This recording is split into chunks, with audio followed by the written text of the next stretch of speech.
Hi hello നമസ്കാരം welcome back to our channel. എല്ലാവരെയും ഞാൻ ചെല്ലിക്കൽ ജ്യൂസിലേക്ക് സ്വാഗതം ചെയ്യുന്നു.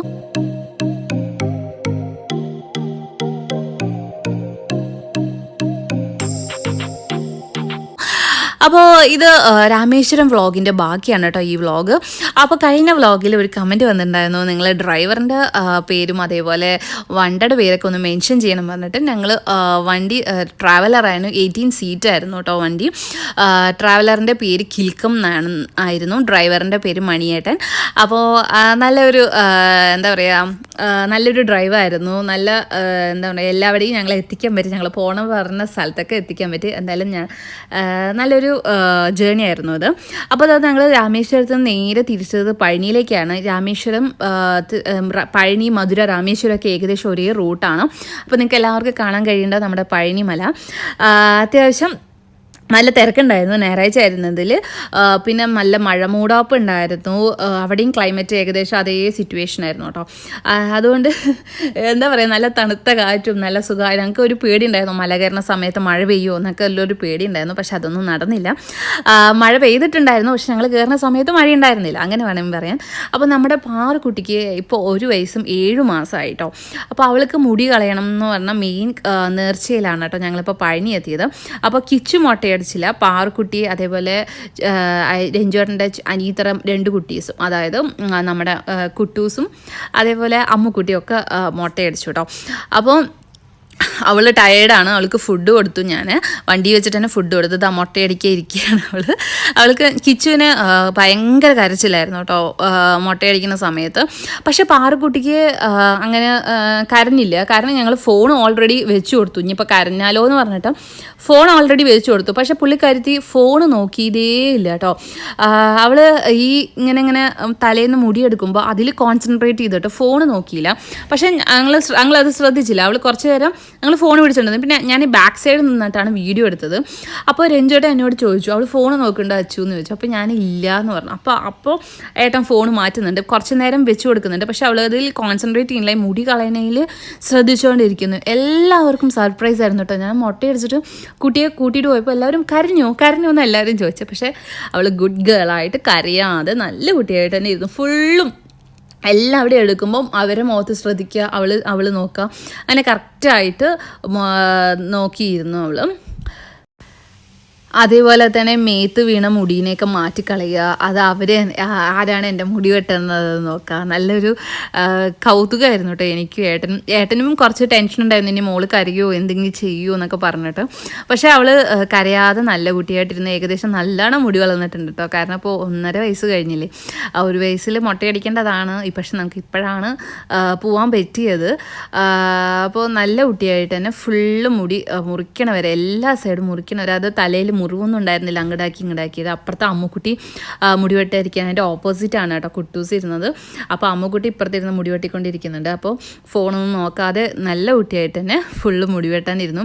ഇപ്പോൾ അവൾ ഫ്രണ്ടിലാണ്, മുടിയൊക്കെ കയ്യിലൊക്കെ ആയി അച്ഛൻ്റെ മേലേക്ക് ആയി വേണ്ടിട്ട് മുടിയൊക്കെ മാറ്റി കളയാണ്. അതുപോലെ ഇങ്ങനെ ആക്കൽ ഭയങ്കര ഇഷ്ടമാണ് കേട്ടോ. അമ്മയ്ക്കൊക്കെ ഭയങ്കര ഇഷ്ടമാണ് അവൾ ഇങ്ങനെ കൈ കൊണ്ട് ആക്കും.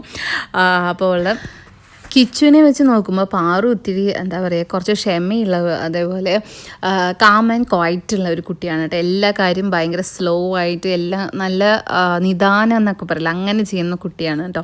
പക്ഷേ കിച്ചു ജസ്റ്റ് ഓപ്പോസിറ്റാണ്. ഭയങ്കര എന്താ പറയുക, എല്ലാ കാര്യം സ്പീഡായി ചെയ്യുക, ഒന്നിലും അധികം ശ്രദ്ധിക്കാതെ ഭയങ്കര ഒരു എന്താ പറയുക, ഒരു നോട്ടിനെസ് അധികമുള്ള ഒരു കുട്ടിയാണ് കേട്ടോ കിച്ചു. അപ്പോൾ ഇവർ രണ്ടുപേരും ഏകദേശം ജസ്റ്റ് ഓപ്പോസിറ്റ് ക്യാരക്ടേഴ്സാണ്. അപ്പോൾ ഈ മുട്ടയടിയിൽ തന്നെ ഇവൾക്ക് എന്ത് കാര്യമാണ്, ഞാനിപ്പോൾ വാക്സിനേഷനൊക്കെ വെക്കാൻ പോയാലും അതേപോലെ ഹോസ്പിറ്റലിലൊക്കെ എന്തെങ്കിലും കാണിക്കാൻ പോയാലും കിച്ചു ഒന്നും അടങ്ങി ഒരു ഭാഗത്ത് ഇരിക്കത്തില്ല കേട്ടോ. പക്ഷേ പാറുകുട്ടി ജസ്റ്റ് ഓപ്പോസിറ്റാണ് കേട്ടോ. ഞാൻ ഡോക്ടർ വാക്സിനേഷൻ വെക്കാൻ പോകുമ്പോഴൊക്കെ അവർ പറയും ഭയങ്കര ഗുഡ് ഗേളാണല്ലോ, അവർ അങ്ങനെ ചെയ്യും ഇങ്ങനെ കിടത്തു എന്നൊക്കെ പറയില്ല, ഒക്കെ അനുസരിച്ച് മിണ്ടാതെ ഡോക്ടറെ നോക്കി കിടക്കും. അപ്പോൾ അവരൊക്കെ പറയും നല്ല അനുസരണയുള്ള കുട്ടിയാണല്ലോ, ഗുഡ് ഗേളാണല്ലോ എന്നൊക്കെ പറയും കേട്ടോ. അപ്പോൾ ഈ എല്ലാ കാര്യവും അവന് ചെയ്യുന്നതൊക്കെ ഇവൾക്ക് ചെയ്യുമ്പോൾ ഞാൻ അവൻ്റെ കാര്യമാണ് ആലോചിക്കുക. ഇപ്പോൾ ആശുപത്രിയിലൊക്കെ പോയാൽ തന്നെ ഒരു ഭാഗത്ത് ഇരിക്കാൻ സമയക്കില്ല കിച്ചു. പക്ഷെ പാറുക്കുട്ടി അങ്ങനെയല്ല, ജസ്റ്റ് ഓപ്പോസിറ്റാണ് എല്ലാ കാര്യവും. അവളുടേതായ എന്താ പറയുക അനുസരണയുള്ള നല്ലൊരു കൊച്ചാണ് കേട്ടോ. അപ്പോൾ കിച്ചു അങ്ങനെയല്ല എന്നല്ല പറയുന്നത്. കിച്ചുവിന് ആൺകുട്ടികളുടേതായ വികൃതിയും കുറുമ്പും ഒക്കെ ഉണ്ടായിരുന്നു. പക്ഷേ പെൺകുട്ടികൾക്ക് അതിൻ്റേതായ കാംനെസ്സും അതൊക്കെ ഉണ്ടാവും എന്നാണ് എല്ലാവരും പറയാറുള്ളത്. പക്ഷേ ഇവൾക്കും അങ്ങനെ തന്നെയാണ് കേട്ടോ. പക്ഷേ ഈ ആൺകുട്ടികളെ പോലെ വികൃതിയുള്ള പെൺകുട്ടികളും ഉണ്ടാവും. പക്ഷേ അവനെയും വെച്ച് ഞാൻ നോക്കുമ്പോൾ ക്യാരക്ടർ വൈസ് നോക്കുമ്പോൾ ജസ്റ്റ് ഓപ്പോസിറ്റ് ക്യാരക്ടറാണ്. അപ്പോൾ അങ്ങനെ ഇതാ മുടി മൊത്തം മുറിച്ച് കളഞ്ഞു. പാറുക്കുട്ടി മൊട്ടയായി. അപ്പോൾ കിച്ചു ഇവളെ കണ്ട ശേഷം തലയിലൊക്കെ തൊട്ട് നോക്കലും അങ്ങനെയൊക്കെ ഉണ്ടായിരുന്നു. അപ്പോൾ ഞങ്ങൾ അതിന് ശേഷം മുടിയൊക്കെ മുറിച്ചൊക്കെ കഴിഞ്ഞ് കുളിയൊക്കെ കഴിഞ്ഞ് എല്ലാവരും കൂടി ഇത് ദർശനത്തിന് പോയിക്കൊണ്ടിരിക്കുകയാണ്. മറ്റേ 2 വഴിയുണ്ടല്ലോ. അപ്പോൾ ഇതിൽ മേലത്തെ വഴിയിലാണ്, അപ്പുറത്തെ വഴിയിൽ കൂടെയാണ് കയറിയത്. പാറുക്കുട്ടി വേഗം ഏട്ടൻ്റെ തോളിൽ കയറിയിരുന്നു. അവൾ ഇറങ്ങത്തില്ല നടക്കത്തില്ല എന്നൊക്കെയുള്ള വാശിയായിരുന്നു അവൾക്ക്. അപ്പോൾ ശരി പറഞ്ഞിട്ട് ഏട്ടൻ തോളിൽ കയറ്റി, ഫുള്ളും തോളിൽ കയറ്റിയിട്ടോ പാറുക്കുട്ടിയെ കയറിയത്. കാരണം മഴയുടെ ചെറിയ നനവേ ഉണ്ടായിരുന്നുള്ളൂ, മഴയൊന്നും ഉണ്ടായിരുന്നില്ല.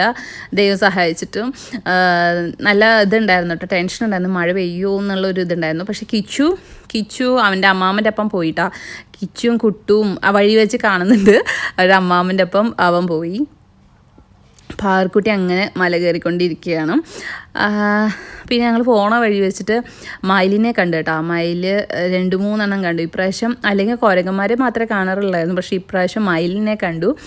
അപ്പോൾ അവൾ ഫുൾ സെറ്റ്, ഞാൻ വിളിച്ച അതിനെ എൻ്റെ അടുത്ത് ചാടും പറഞ്ഞിട്ട് ഞാൻ അവളുടെ അടുത്തേക്ക് പോയില്ല. അപ്പോൾ ഞങ്ങളിതാ കാൽ ഭാഗം മല കയറി. അപ്പോൾ അതിൻ്റെ വ്യൂ ആണ് കേട്ടോ ഇത്. നല്ലൊരു വ്യൂ ആയിരുന്നു കേട്ടോ, നല്ല പച്ചപ്പുള്ള ഒരു വ്യൂ ആയിരുന്നു. തിരക്കുണ്ടോയെന്ന് ചോദിച്ചാൽ ഒരുപാടില്ല, എന്നാൽ ഉണ്ടായിരുന്നു താനും. എല്ലാവരും ഈ മലയുടെ മേലെന്ന് താഴത്തേക്കുള്ള വീഡിയോസ് രാത്രി കാണാനും അതേപോലെ രാവിലെ കാണാനും ഒക്കെ നല്ല ഭംഗിയാണ്. അതിൽ ഈ പ്രാവശ്യം പോകുമ്പോൾ ഏറ്റവും കൂടുതൽ തോന്നിയത് എല്ലാ സൈഡും കെട്ടിക്കൊണ്ടിരിക്കുകയായിരുന്നു കേട്ടോ. ഇതാ കണ്ടില്ലേ, കിച്ചു അവൻ്റെ അമ്മാവൻ്റെ ഒപ്പമാണ്. കിച്ചുവിനും കുട്ടുവിനും കൂടി അവർ ഉണ്ണിയായിട്ടാണ് കേട്ടോ ഫുൾ മലയും കയറിയത്. ഇവന് ഭയങ്കരമായിട്ട് കുട്ടികളെ ഇതാക്കാൻ നല്ല ഒരു എക്സ്പീരിയൻസ് ഉണ്ട് കേട്ടോ. എൻ്റെ അനിയന് നന്നായിട്ട് എല്ലാ കുട്ടികളും അവൻ്റെ ഒപ്പം നന്നായിട്ട് നിൽക്കും. അപ്പോൾ അവരെയും കൂട്ടിക്കൊണ്ട് കയറുകയാണ്. ഞങ്ങൾ പയ്യെ പിന്നാലെ കയറുന്നുണ്ട്. പിന്നെ അവിടെ ഒരു മയിലിനെ കണ്ടുകൊണ്ട് വീഡിയോ എടുക്കുകയാണ്. 2 മയിലുണ്ട് കേട്ടോ അവിടെ. നല്ലൊരു വ്യൂ ആയിരുന്നു കേട്ടോ. അപ്പോൾ പാറുവിനും ഒക്കെ കാണിച്ചു കൊടുത്തുകൊണ്ട് ഇതാ കയറിക്കൊണ്ടിരിക്കുകയാണ് ഞങ്ങൾ.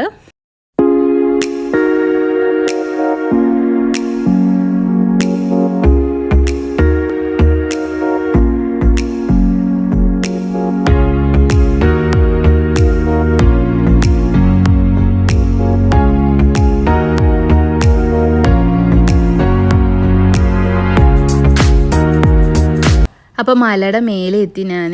അപ്പോൾ പാറുവിനെ എടുത്തിട്ട് ലാസ്റ്റത്തെ പടി കയറുകയാണ് കേട്ടോ. അപ്പോൾ അവളെ ഇറക്കി കയറ്റണം എന്നായിരുന്നു എൻ്റെ ആഗ്രഹം. പക്ഷെ അവൾ സമ്മതിച്ചില്ല, ഭയങ്കര വാശിയായിരുന്നു. ഞാൻ പറഞ്ഞ പോലെ തന്നെ വീടെത്തി അവിടുന്ന് ഈ ദുബായ് എത്തണ വരെ വാശിയുള്ള കുട്ടിയായിരുന്നു കേട്ടോ. ഒന്നും സമ്മതിച്ചില്ല. ലാസ്റ്റ് ഞാൻ അവളെ കാലൊന്ന് തൊടിയിപ്പിച്ചു മല കയറി വഴി. അതിനെ അവൾ മേലെ എത്തി. ഞങ്ങൾ അതിന് നല്ല തിരക്കുണ്ടായിരുന്നു, ഞായറാഴ്ച ആയിരുന്നില്ല, നല്ല തിരക്കുണ്ടായിരുന്നു. അപ്പോൾ ഇതാണ് മേലത്തെ വ്യൂ കേട്ടോ. കുറേ പേര് കാവടിയൊക്കെ ആയിട്ട് വന്നിട്ടുണ്ടായിരുന്നു. കാവടി എടുത്ത് മല കയറുക എന്നുള്ള നേർച്ചയൊക്കെ ഉണ്ടാവില്ല, അങ്ങനെ കുറേ പേര് വന്നിട്ടുണ്ടായിരുന്നു. അപ്പോൾ ഇപ്പോൾ ഞങ്ങൾ അമ്മയും എൻ്റെ അമ്മയൊക്കെ കൂടി ഒന്നിച്ചാട്ടോ വന്നത്. അപ്പോൾ അവർക്ക് വേണ്ടി വെയിറ്റ് ചെയ്തുകൊണ്ടിരിക്കുകയാണ്. അപ്പോൾ മേലത്തെ വ്യൂ ഒക്കെ ഒന്ന് എടുക്കാമെന്ന് പറഞ്ഞിട്ട് മേലത്തെ വ്യൂ എടുക്കാൻ നല്ല രസമുണ്ടായിരുന്നു കാണാൻ കേട്ടോ. നല്ലൊരു വ്യൂ ആയിരുന്നു. മഴ മൂടാപ്പിൻ്റെയൊക്കെ ആയതുകൊണ്ട് നല്ല പച്ചപ്പും. ഏകദേശം ഒരു 6-6:30 മണി നേരെ റിട്ടയറായല്ലോ. അപ്പോൾ ആ സമയത്തുള്ള വ്യൂ അടിപൊളിയായിരുന്നു.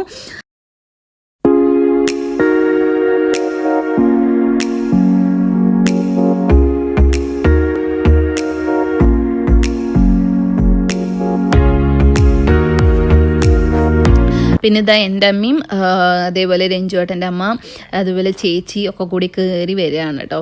അവർ ഏറ്റവും ബാക്കിലേ വന്നത്. ഫസ്റ്റ് ഉണ്ണിയും കുട്ടീസും അതുപോലെ ചേച്ചി ഒക്കെ കൂടി വേഗം കയറി. പിന്നെയാണ് ഞാനും ഏട്ടനും പാറുമായിട്ട് വന്നത്. മൂന്നാമത്തേതായിരുന്നു കേട്ടോ. എൻ്റെ അമ്മയും രഞ്ജുവേട്ടൻ്റെ അമ്മയും കൂടി ഒന്നിച്ചിട്ടാണ് കേട്ടോ വന്നത്. ചേച്ചിയും കൂടി ഒന്നിച്ച് വന്നു. അത് കഴിഞ്ഞ് നമ്മൾ നേരെ ഇവിടെ എത്തിയ വഴിയുണ്ട്, തങ്കത്തേരുണ്ട് എന്ന് അറിഞ്ഞു കേട്ടോ. അപ്പോൾ ഒരു കറക്റ്റ് 7 മണിക്കാണ് തങ്കത്തേര് തുടങ്ങും. അപ്പോൾ ഞങ്ങൾ ശരി വേഗം പോയിട്ട് ദർശനത്തിന് നിൽക്കാമെന്ന് പറഞ്ഞിട്ട് ഞങ്ങളെല്ലാവരും കൂടി ദർശനത്തിന് പോകാൻ വേണ്ടി റെഡിയായി. അപ്പോഴാണ് അപ്പോൾ അതാ പോണ വഴിയിൽ കുരങ്ങന്മാരെയൊക്കെ കണ്ട് കുട്ടീസൊക്കെ ഭയങ്കര ത്രില്ലായിട്ടൊക്കെ ഇച്ചു ഇത് അവിടെ നിൽക്കണു ഇവിടെ നിൽക്കണ കുരങ്ങൻ എന്നൊക്കെ പറഞ്ഞ് അമ്മയെ വിളിച്ച് കാണിച്ചൊക്കെ കൊടുക്കുന്നുണ്ട്. പാറുക്കുട്ടിയാണെങ്കിലും അതൊക്കെ വെച്ച് ഇങ്ങനെ ശ്രദ്ധിച്ചുകൊണ്ടിരിക്കുന്നുണ്ട്. പിന്നെ ഞങ്ങൾ ദർശനത്തിന് വേഗം പോകാൻ നിന്നു കേട്ടോ. ദർശനം കഴിഞ്ഞിട്ട് വേണം നമുക്ക് തങ്കത്തേര് കാണാൻ. പ്രതീക്ഷിച്ചില്ല കേട്ടോ, ഒരിക്കലും തങ്കത്തേര് കാണാൻ പറ്റുമെന്ന് പ്രതീക്ഷിച്ചില്ല. ഒക്കെ ഒരു ദൈവാനുഗ്രഹം പോലെ എല്ലാം കാണാനും ആസ്വദിക്കാനൊക്കെ സാധിച്ചു. അപ്പോൾ അതാ ഞങ്ങൾ ദർശനമൊക്കെ കഴിഞ്ഞ് ഇറങ്ങുകയാണ് കേട്ടോ. നല്ല ദർശനമായിരുന്നു. ദീപാരാധനയൊക്കെ കാണാൻ പറ്റി. ഭഗവാൻ രാജ അലങ്കാരത്തിലിരിക്കുകയായിരുന്നു. നന്നായിട്ട് പ്രാർത്ഥിക്കാനും എല്ലാത്തിനും പറ്റി. നല്ല തിരക്കുണ്ടായിരുന്നു. യാദൃശ്ചികമായി എൻ്റെ ഫ്രണ്ടും ഫാമിലീനെയും കാണാൻ പറ്റി കേട്ടോ. എൻ്റെ ഫ്രണ്ടിൻ്റെ പേര് പവിത്രയാണ്. അപ്പോൾ അവളുടെ അച്ഛനും അമ്മയും അവൾ വന്നിട്ടുണ്ടായിരുന്നില്ല. അവളുടെ അച്ഛനും അമ്മയൊക്കെ അശ്വതിയല്ലേ എന്ന് പറഞ്ഞിട്ട് എൻ്റെ അടുത്ത് വിളിച്ച് സംസാരിക്കുന്നുണ്ടായിരുന്നു. അപ്പോൾ അവരെയൊക്കെ കാണാൻ പറ്റി. അപ്പോൾ ഞങ്ങൾ തൊഴുതൊക്കെ കഴിഞ്ഞ് എല്ലാവരും ഒന്നിച്ചിട്ട് ഇറങ്ങുകയാണ്. അപ്പോൾ ഇത് കഴിഞ്ഞിട്ട് വേണം ഞങ്ങൾക്ക് തങ്കത്തേര് കാണാൻ പോകാൻ. അപ്പോൾ തങ്കത്തേര് പ്രതീക്ഷിക്കാതെ നടന്നൊരു ഇതായിരുന്നു കേട്ടോ. ഞാനും പ്രതീക്ഷിച്ചില്ല എന്നുണ്ടാവും എന്നൊക്കെ. അപ്പോൾ ഞങ്ങൾക്ക് തങ്കത്തേരും ഒക്കെ കാണാൻ പറ്റി. അപ്പോൾ ഏകദേശം ഒരു 7 മണിയാവാറായി കേട്ടോ. അപ്പോൾ തങ്കത്തേരിന് സ്റ്റാർട്ട് ചെയ്യാൻ വേണ്ടി എല്ലാവരും അവിടെ നിൽക്കണം. ഏകദേശം നല്ല തിരക്കുണ്ടായിരുന്നു കേട്ടോ. ഞായറാഴ്ച ആയിരുന്നില്ല, നല്ല തിരക്കുണ്ടായിരുന്നു. അപ്പോൾ തങ്കത്തേരിന് ഓൾറെഡി അവർ ബുക്ക് ചെയ്യണം. അങ്ങനെ നല്ല നമുക്ക് വലിക്കാൻ പറ്റത്തുള്ളൂ. അവിടെയൊക്കെ മോളെയൊക്കെ കെട്ടി അപ്പുറം ഇപ്പുറം കാണാൻ വേണ്ടി കുറേ പേര് നിൽക്കുന്നുണ്ട്. അപ്പോൾ ഭഗവാൻ ആദ്യം ഈ കൊടയാണ് വന്നത്. അത് കഴിഞ്ഞ് പയ്യെ തുറന്ന് ഭഗവാനെ ആദ്യം ഈ ഒരു വലം ചുറ്റിച്ചു കേട്ടോ. എന്നിട്ടാണ് തേരിൽ കൊണ്ട് ഇരുത്തിയത്.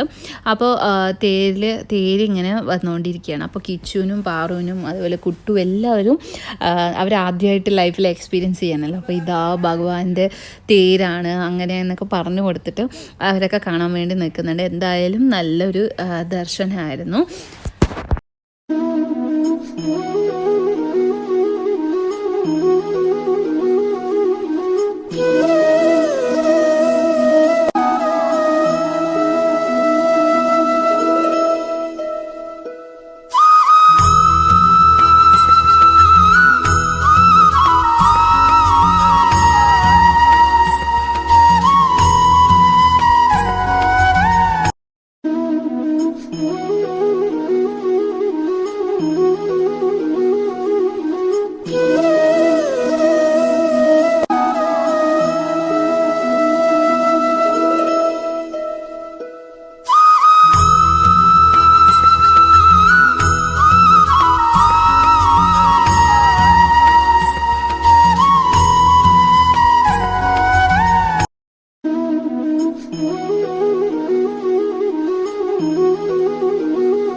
അപ്പോൾ ഭഗവാന്റെ തങ്കത്തേരൊക്കെ കണ്ട് മനസ്സ് നിറഞ്ഞിട്ടാണ് കേട്ടോ ഞങ്ങൾ പഴനി ഇറങ്ങിയത്. ഈ ട്രിപ്പ് എന്തായാലും നല്ലൊരു ട്രിപ്പായിരുന്നു. കേട്ടോ എല്ലാം കൊണ്ടും, ദർശനം കൊണ്ടായാലും ശരി, ഒരു തടസ്സങ്ങളും ഒന്നും ഇല്ലാതെ നന്നായിട്ട് പോയിട്ട് എല്ലാവരുടെയും ഭഗവാനെ എല്ലാതും കാണാൻ പറ്റി. അങ്ങനെ പാറുവിൻ്റെ ഫസ്റ്റ് മുട്ടയടിച്ചു. എല്ലാം കൊണ്ടും ഒരു അടിപൊളിയുള്ള ട്രിപ്പായിരുന്നു ഇത്. ഏകദേശം ഒരു 8-8:30 മണിക്ക് ഞങ്ങൾ മല ഇറങ്ങാൻ തീരുമാനിച്ച് മല ഇറങ്ങി താഴെ പോയിട്ട് ഡിന്നർ കഴിച്ചിട്ടാണ് ഞങ്ങൾ വീട്ടിലേക്ക് തിരിച്ചത്. അപ്പോൾ ഇതാണ് നൈറ്റ് വ്യൂ ഓഫ് പഴനി. സൂപ്പറായിരുന്നു കേട്ടോ. മലയുടെ മേലെ നിന്ന് താഴെ കാണാൻ നല്ല രസമായിരുന്നു കേട്ടോ. നല്ല ബ്യൂട്ടിഫുള്ളായിരുന്നു. അപ്പോൾ നല്ല ഒരു അടിപൊളി ട്രിപ്പായിരുന്നു. എല്ലാവരെയും നമുക്ക് നല്ല രീതിയിൽ ദർശനവും അതേപോലെ അഭിഷേകം കാണാൻ പറ്റി. രാമേശ്വരത്താണെങ്കിൽ അഭിഷേകവും ദീപാരാധനയൊക്കെ കാണാൻ പറ്റി. ഇവിടെയും ഭഗവാനെ രാജാലങ്കാരത്തിൽ കാണാൻ പറ്റി, ദീപാരാധനയൊക്കെ കാണാൻ പറ്റി, തങ്കത്തേര് കാണാൻ പറ്റി. അങ്ങനത്തെ കുറേ പോസിറ്റീവ് ആയിട്ടുള്ള കാര്യങ്ങളാണ് കേട്ടോ നടന്നത്. അപ്പോൾ ഞങ്ങളിതാ പയ്യെ എല്ലാവരും നടക്കുകയാണ് താഴത്തേക്ക്. അപ്പോൾ ഇതിൻ്റെ ഒപ്പം തന്നെ ഞാൻ പഴനിയിലെടുത്ത കുറച്ച് പിക്സും കൂടി ഷെയർ ചെയ്യാം. അപ്പോൾ എല്ലാവർക്കും ഈ വ്ളോഗ് ഇഷ്ടപ്പെട്ടു എന്ന് വിചാരിക്കുന്നു. അപ്പോൾ അടുത്ത ഒരു അടിപൊളി വ്ളോഗിൽ കാണുന്നവരെ ടാറ്റാ ബൈ.